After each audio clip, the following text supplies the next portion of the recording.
Hi everybody, I'm Jasper with Game Shop Subcultures, where we are right now, and I'm sitting here with Jeremy Falger, the designer of Untamed. Welcome, Jeremy. Thank you. First of all, I know you as a co-worker in this shop. Yep. That's been some time ago, I believe about a year now. Yeah. Year ago. Yeah. Yeah. And the first question for me, of course, is how has your life changed since you have, kind of kickstarted Untamed, Yeah. your first published game, Yeah. and started working full time as a publisher and game designer? Yeah. I mean, it's a totally different world, of course. Uh-huh. You're sort of on the other side of the counter, I guess. Yeah. Because we also need shops to get our game. But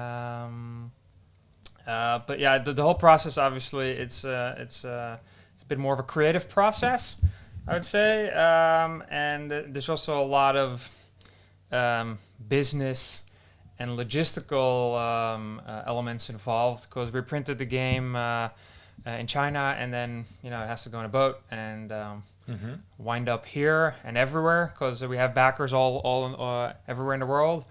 So there's a bunch of different companies that we have to deal with, and also try to get other publishers interested in, for example, Spanish version or French version or something like that. So on the one hand, it's a very creative endeavor. On the other hand, it's also a very sort of serious business side to everything. Yeah. So negotiating contracts and organizing shipments and stuff like that. Exactly. And if you're in a game shop, obviously you're in direct contact with the players, with the customers. Yeah.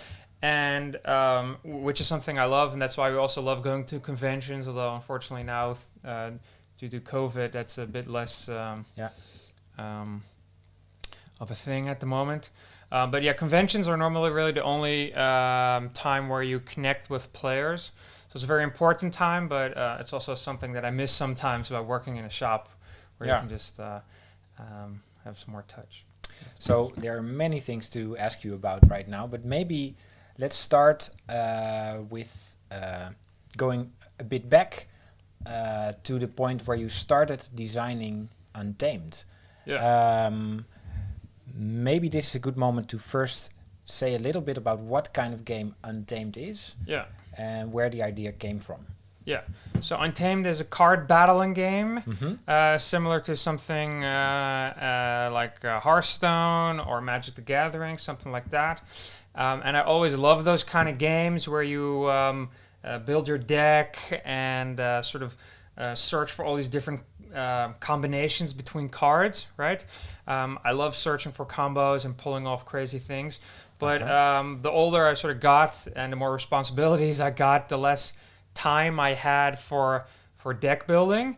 And I really wanted to sort of streamline that process so I can just pull the game off the shelf and start playing within minutes instead of having to go through the whole deck building process, which also sometimes can lead to sort of unbalanced decks between players, for example, depending on the cards that you have and things like that. So I was really looking for a solution to sort of fix that problem that I had. I want to play my favorite kind of game, but just dive into it as quickly as possible. Right. So that's... So you still wanted to create a game that has the depth of kind of creating different combos, having that creativity in the game, but be quick to put on the table. Yeah. A bit more accessible. Yeah. And I also think the theme of those kind of games sometimes puts people off a little bit, because there's lots of like creepy zombies and orcs and all sorts of like high fantasy things, which I personally like a lot, but it might not be as attractive to some people. And I think everybody engages with like animals. Everybody has their favorite animal, right? So I thought maybe we can sort of do a more lighthearted take on this whole sort of battling thing. Yeah.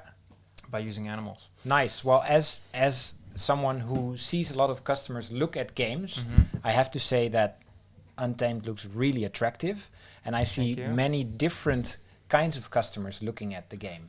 So indeed, I think it does have that broad appeal that you were looking for. That's awesome. Yeah.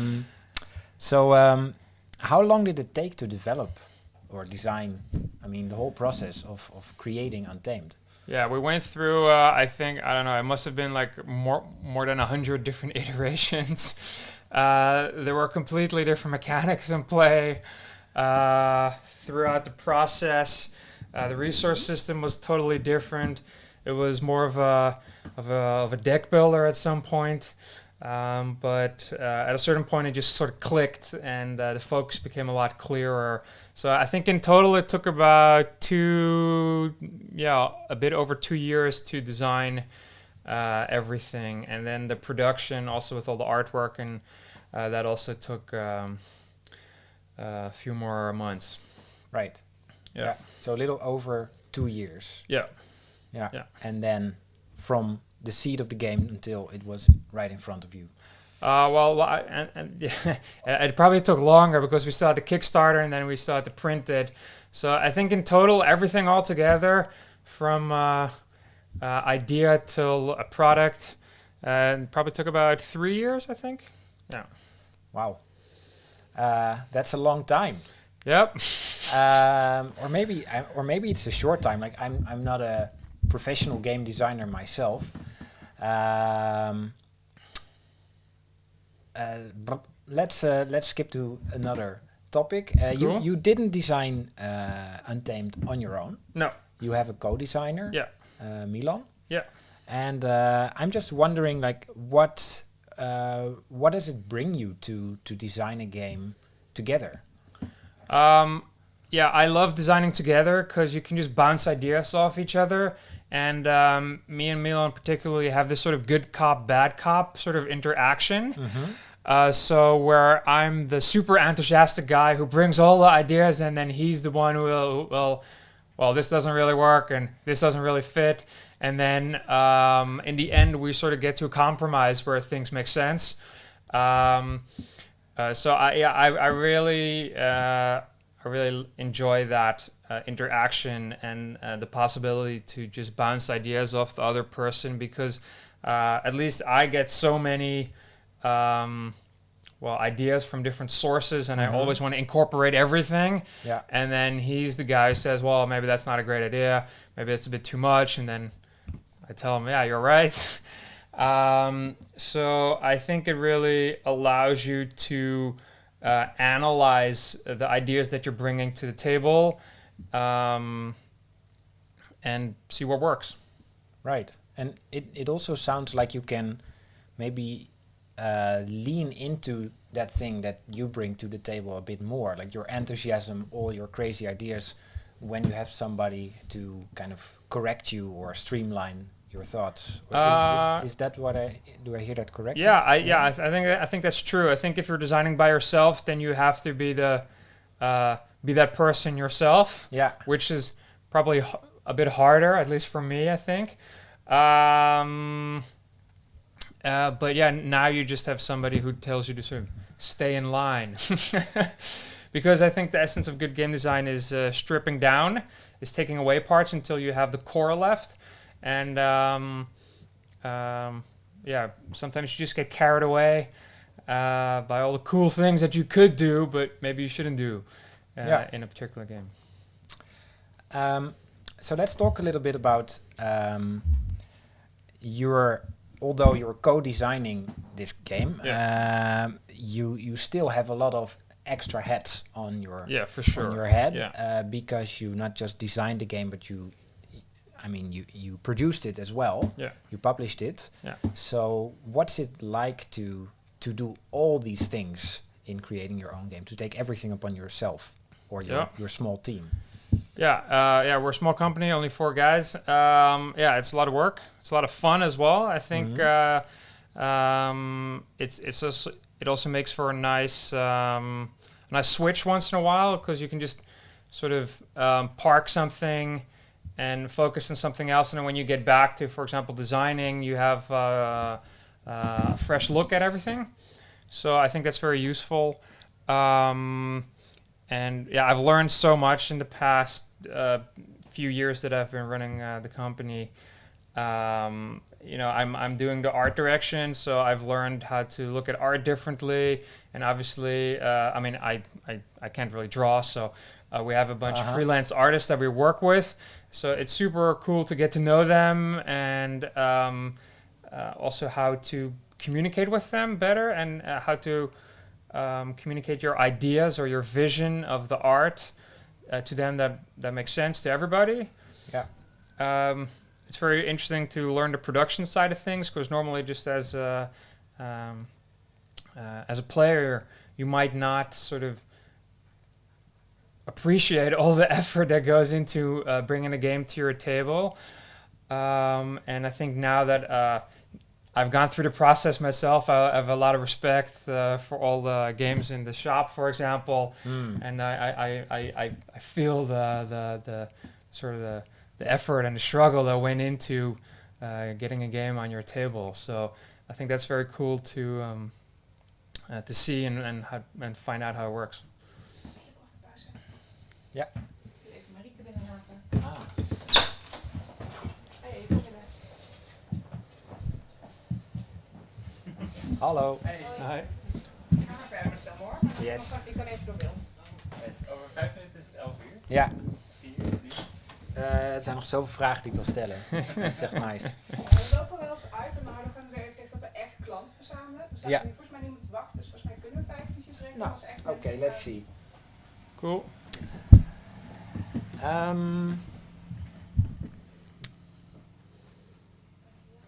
Recap. Ik had net een goed lijntje vanaf hier. Oké. Nu is hij weer weg. dingen over art design. Ja, over art design en alles. Ja. So maybe to lift something out to focus on one example. Like, Yeah. is there what is one thing that you have learned about the industry? One surprising thing that you absolutely didn't know or expect before you started this? That's a tough one. It can be a small thing, of course. I think the importance of visuals. I think one thing that we get back the most or hear the most is that people just really feel attracted to the artwork. Yeah. And that also players who might not normally be interested in this type of gameplay still are interested in the game, because it looks so cool, and that it just draws people in, right? So I think it's I knew it was important going in, but I never knew that it was so important. Yeah. I think the artwork can really make or break your game. Yeah. So Cool. Yeah. And what is something that you learned about yourself that you didn't expect to learn going into this? Maybe even a harder question. I don't know. Yeah. Wow. Well, I've never worked as hard for anything as this. So it's really like a passion project, right? Yeah. So I think like once you find something that you really love, you just pour like all of your energy and your love and your passion into it. Mm-hmm. And then once a product like that comes together, it's such an amazing feeling, that you did that with your team, right? Because I didn't do it alone. I did it with all the artists, with the other guys in the company. Such an amazing feeling to sort of make something from scratch to finish. I hadn't done that before, so yeah. Wow. And you mentioned before, like, looking around the game shop now, you appreciate the effort behind the games more. Yeah. Do you also look differently at other games now that you've gone through the whole process of designing and creating a game yourself? Oh yeah, for sure. Yeah. Like Yeah. what is something that like that you see differently now in other games, or that you appreciate differently? Yeah, I think the way that games present themselves, so that goes into the graphic design, into the artwork, into the theme, into the production values, right? Like, what do you see when you open a box? All of those things. I was aware of them before, but now I'm like super aware of them because I always refer back to our game. Yeah. And if I see a cool game, oh, that's a really cool idea, you know. I wish I had thought of that, or you know, maybe I would change that and that a little bit. Yeah. So yeah, I think the visual aspect is what really I really focus on. Yeah. Speaking of cool new ideas, Yeah. Untamed has been out for some time now. Yeah. Are there any cool new ideas that you're working on connected to Untamed? Yes. Well, there's an expansion coming to Kickstarter pretty soon. All right. Beginning of September. And we're introducing new factions, so new animals to the game. Yes. And we're also introducing new mechanics. There's a bunch of other stuff happening within the Untamed world as well, which I cannot reveal yet. All right. But but maybe you can. I don't know. Is there anything you can tell us or show us about the expansion? yeah, I can show you some artwork Cool. for the upcoming factions, for example. Sure. Yeah, all right, Yeah. let's do that. I won't say no. Yeah. So one of the new factions that we're introducing are the Gorillas. And Wow. the Gorillas will be these sort of like buff paladin type of guys with big hammers and swords who are like really proud and in charge. So yeah, we have this guy. And here's a sketch for another one. Uh-huh. And this is a work in progress Wow. pick of the new box art. So we have the new factions, the gorillas, the snakes, and the deer faction. Uh-huh. And we also have some familiar faces. I We see have some foxes and pandas. yeah. And some weird owl spirits. Yes, so the owl spirit is also one of the new mechanics that we'll be introducing in the game. Ah. So this is an owl spirit, and an owl spirit is actually it's an animal token. So what that means, it's a 1/1 animal. And it doesn't start in your deck, but you'll be able to summon it through card effects. And then once it's defeated, it doesn't go to your support area. Actually, it gets removed from the game, but it gives you some extra presence on the board. Yeah. So that's why the expansion is also called Spirit Strike, because you'll be working with these guys a little bit. So here's an example of the deer faction. Uh-huh. The deers are sort of these mystical monk guru type guys who harness the power of the storm. So they have some wind magic. Okay. And their play style really sort of plays into that as well. They're really like a fast faction that you can put on the board really quickly. Cool. So yeah, we have that guy, and then finally I can actually show you one of the snakes, perhaps. We have this guy. This guy is still a work in progress as well, but Yeah. the snakes are a bit sneaky. They're slightly crazy, Of so course. they do some crazy stuff. Like they can damage themselves to get a reward. Mm. So that sort of plays into their theme. So Nice. I can't wait to actually back the Kickstarter. All right. Well, there are 1,000 more questions that I would like to ask you, and maybe I will. But the shop will also open soon, Yeah. so we need to end the interview here. Thanks so much for coming. thanks for having me. Yeah, and good luck with your new Kickstarter. Thank you. Thanks for having me. Yep. Cheers, guys.